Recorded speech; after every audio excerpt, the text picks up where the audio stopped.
As you know, in this series, we've looked at COVID-19, its response, the effect of the lockdown, and the attitude to the actual virus itself. And we're asking questions only. We're not making statements, we're asking people.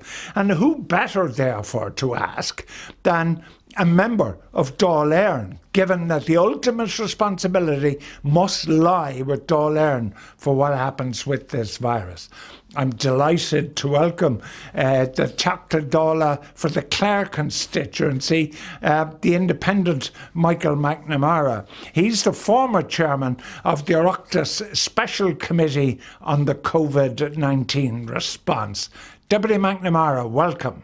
Good morning.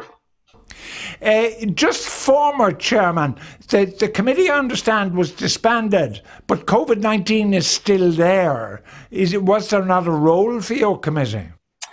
Well, the Dáil passed a motion, the government introduced a motion and the Dáil passed it without debate, as it happens, on the 30th of July, winding up the committee at the end of September.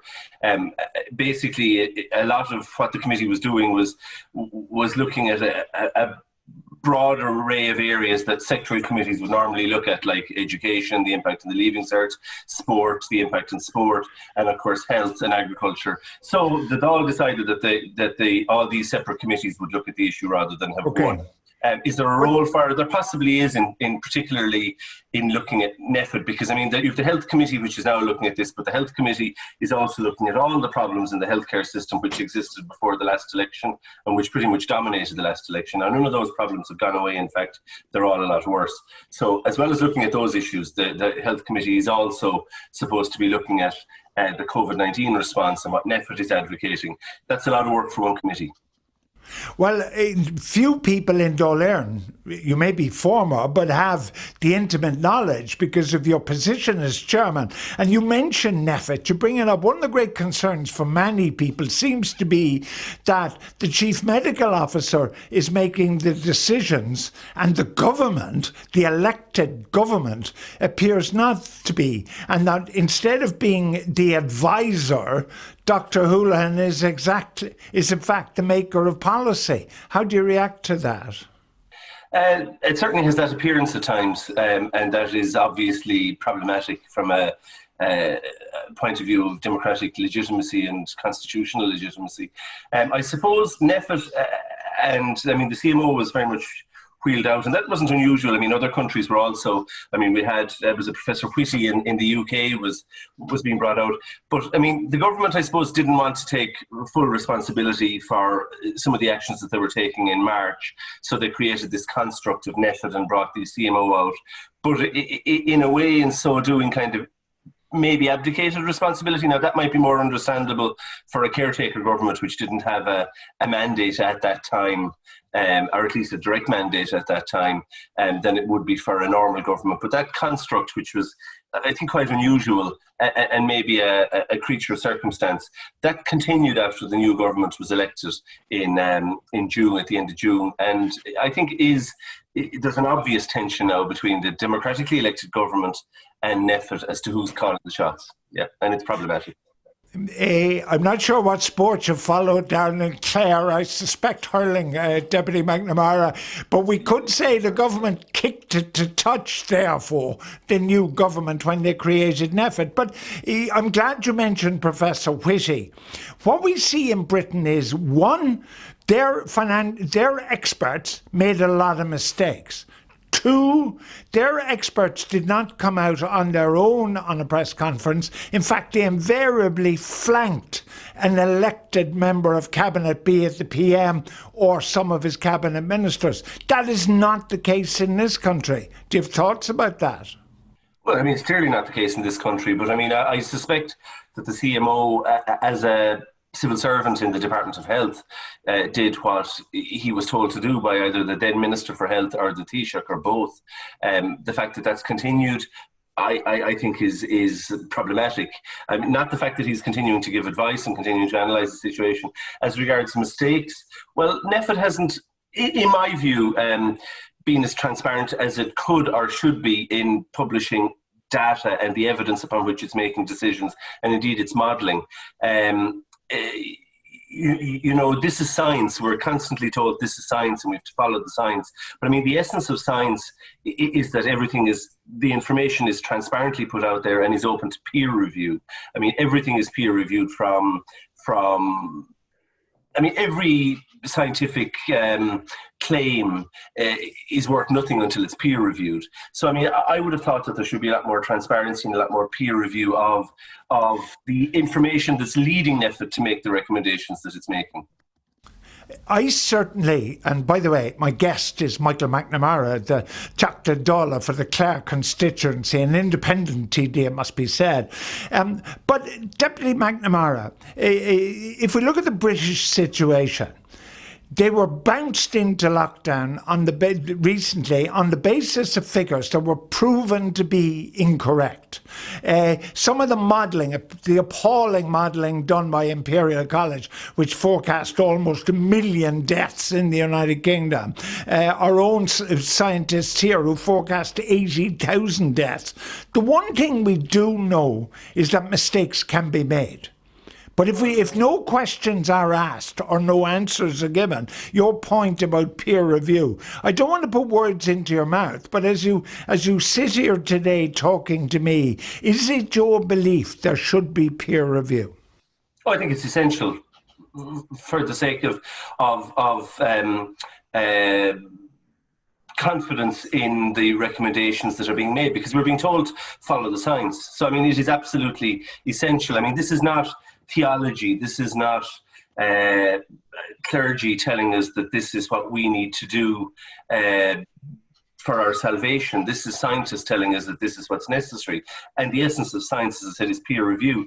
Now, just to go back to I think the imperial model, I think the response would be to say, well, the deaths that were forecast didn't happen because measures were taken. But equally, we have to acknowledge that model, that Imperial College modelling system developed by Professor Ferguson, was developed a long time ago and came undone in looking at foot and mouth disease. The zoology department of which obviously looks at epidemics the same as doctors do, because I mean, we have a lot of epidemics that don't affect humans, but equally they are researched, etc.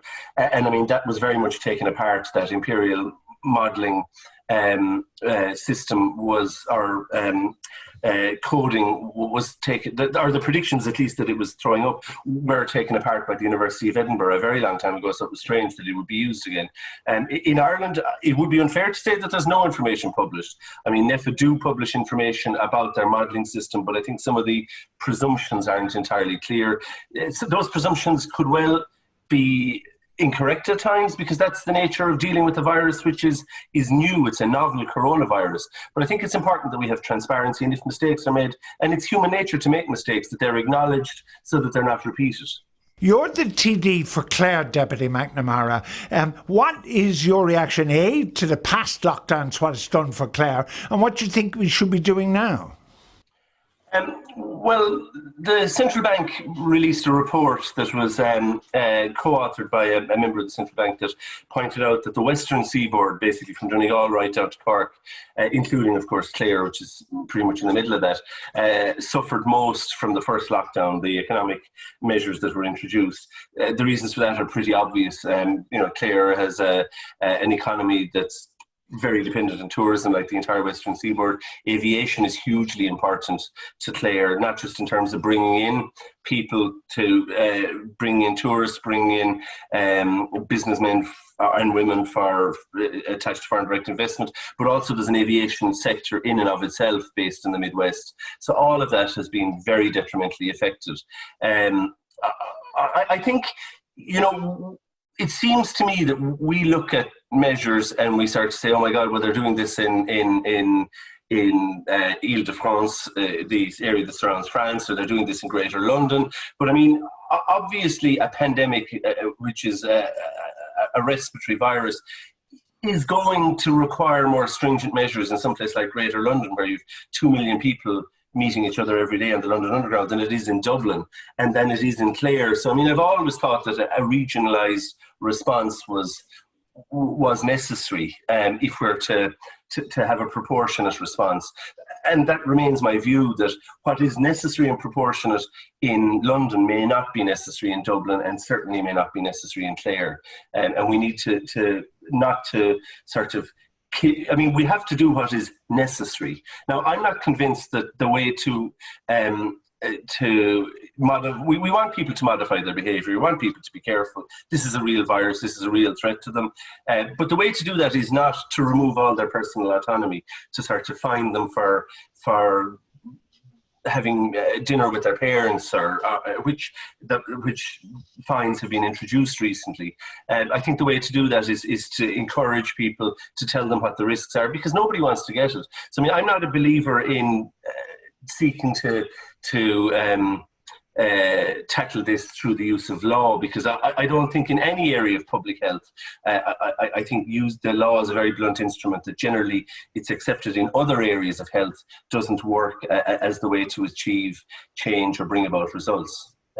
So I'm afraid I don't believe in lockdowns per se. But Deputy McNamara, you were elected at the last general election. You now are a legislator. Whether you're on the government benches or the opposition benches doesn't actually matter. You are part of the Oireachtas. Do you feel that the Oireachtas has actually been hampered in its decision making by the fact that there is an unelected group who are calling the shots? Well, I think that makes it all the more important to have a committee of the Oireachtas, because obviously unelected civil servants or any other group can't come in and appear before the Dáil and be asked questions by the Dáil, but they can come in and be asked questions by a committee. So I think that makes it all the more important that there's a committee that is that is asking questions, holding them to account and probing what they're doing. But I mean, in more general terms, I mean, the Irish Dáil, I think, isn't good at holding the government to account. Maybe it was at some time in the past, but it certainly isn't now. And in my life, I was a TD from 11 to 16, and I was re-elected in 2020. Certainly during my time in the Oireachtas, it has not been good at holding governments to account. If you contrast that with the British Parliament, for example. But I suppose in Britain, the Parliament is sovereign, and I think there's a very keen awareness of the importance of Parliament. And I think Prime Ministers don't go in to Parliament taking it for granted in the way that Taoiseach do go into the Dáil taking it for granted. And I suppose, I think individual parliamentarians, whether they're members of the same party as the Prime Minister in the UK or members of an opposition party, are probably feel more comfortable with asking probing questions and holding the government to account. That simply doesn't happen in the Irish political system very often. Deputy McNamara, it's a bit of a cliched question to say. Of course, hindsight has 20/20 vision. But for you now, in Clare, the Western Seaboard, you've talked about so graphically the damage. If you look back to St. Patrick's Day now, with that benefit of hindsight, do you think we could have done it better? Maybe in or about St. Patrick's Day, possibly not, but certainly by the summer when it does appear, I'm not a scientist, I don't want to portray myself as a scientist, I didn't study science, I studied law in college, I have no expertise in science, but it seems that there's a degree of seasonality about this virus if you look at what's happening now right across Europe. What happened in March may have been inevitable, or at least I don't think a legal lockdown was required on the 7th of April when the laws were first brought in to force people to stay at home, because people had changed their behaviour. People were doing what was expected of them. And I think that's the best place to be, where you have people who are voluntarily changing their behaviour to do what's required, rather than being forced to do something against their will, because then when you're no longer in a position to force them, then they'll stop doing it. But as we got into the summer, I'm not convinced that anything was achieved by closing down the hospitality sector, closing down pubs, restaurants, closing down effectively hotels. Now, hotels were open, but we had no foreign tourists coming in. And I'm not convinced that closing down our aviation sector was necessary or really had any huge impact in Ireland over other countries at the time. And it was clear that other countries were taking a different path. We chose our own path of extreme caution. But, there's been a study recently at the University of Bristol, which is quite interesting, and that's of the effect on mortality levels and average life expectancy in recessions, because average life expectancy in a boom increases in the general population. It doesn't increase during recessions. So, I mean, they've produced, again, it's economists and statisticians, but so too is the modelling that Nphet does about statistics, showing that destroying the economy will have an impact on life expectancy and on the length of time that people live, just as not dealing with COVID-19 properly will have an effect on average life expectancy and mortality. But it's not a choice between one or the other. I mean, it's both have to be weighed in the balance. And I don't think that from a health perspective, that the ill effects of shutting down the economy, that they are being sufficiently taken into account. And that's not to even mention mental health, of which we have alarmingly little data on the mental health impacts of the first lockdown, or indeed other areas of the health service which haven't been performing, but haven't performed for decades now. Deputy Michael McNamara, Dr. Dála for Clare, also the former chairman of the Dáil, the Oireachtas Special Committee on COVID-19 Response. Thank you so much for joining me on what was certainly pretty illuminating for me. Thanks very much.